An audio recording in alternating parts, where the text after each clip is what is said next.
I am naturally a very empathetic person. So for me, it's vital that I connect with my interviewee, and it doesn't have to be through a shared experience. You just have to listen and allow them to be comfortable.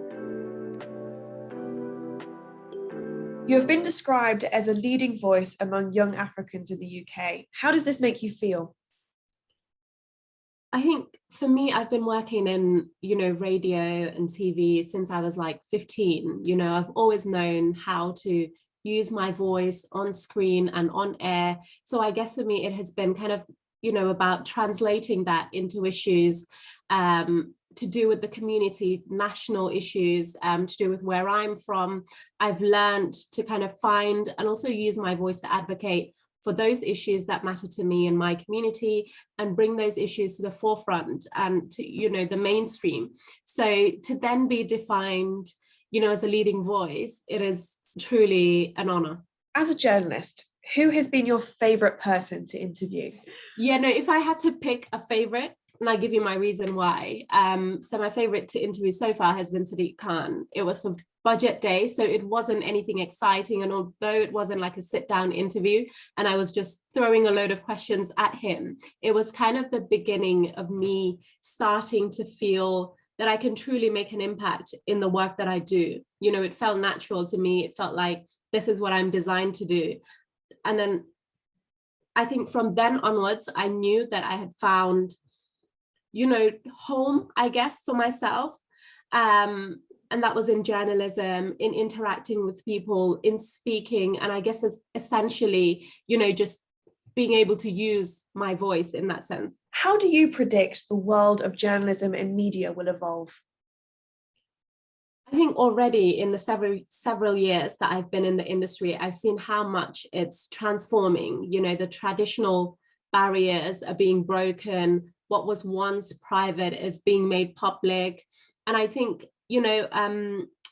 more importantly for me, we're seeing, the use of media and journalism to celebrate differences among people and promote diversity, inclusion, equity, which is actually, also part of the work that I do now. So and that has been for me a natural area to dip into because of my experiences in journalism as someone who's usually the only Black woman in the room. I think when I saw this question, it made me think about a wonderful phrase from Maya Angelou, where she says, "I come as one, but I stand as 10,000."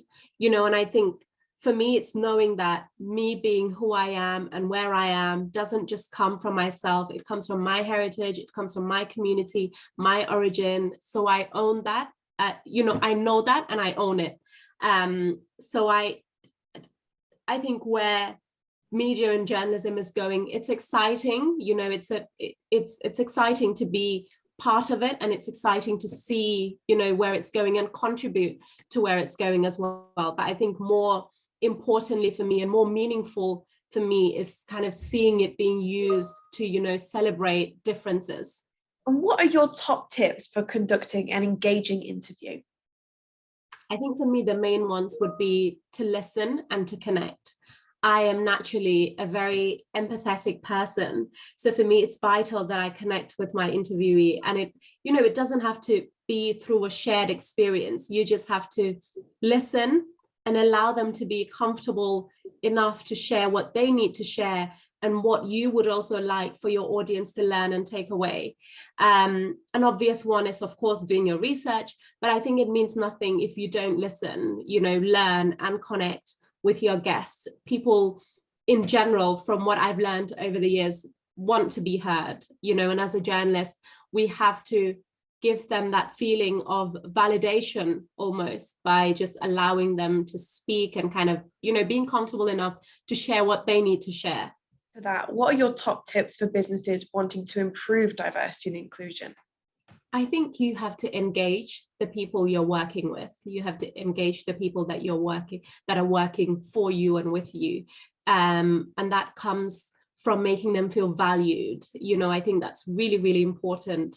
I think businesses should, just kind of create this environment where people feel that they can truly be themselves, and also create this environment that is inclusive to you know, the communities you're serving, the audiences you're serving and speaking to as well.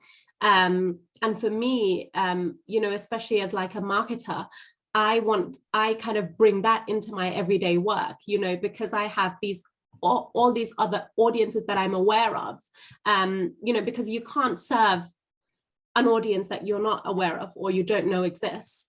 But I think once you kind of establish that, then you're able to serve them, you know, and I bring that into my everyday work, everyday marketing campaigns.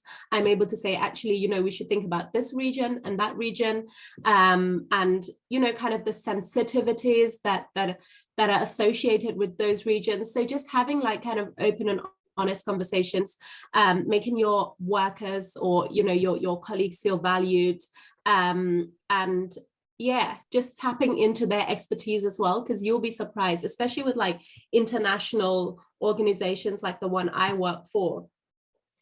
We have colleagues all over the world. So I'm able to like send them something and say, well, you know, what do you think about this? Is this okay for your region?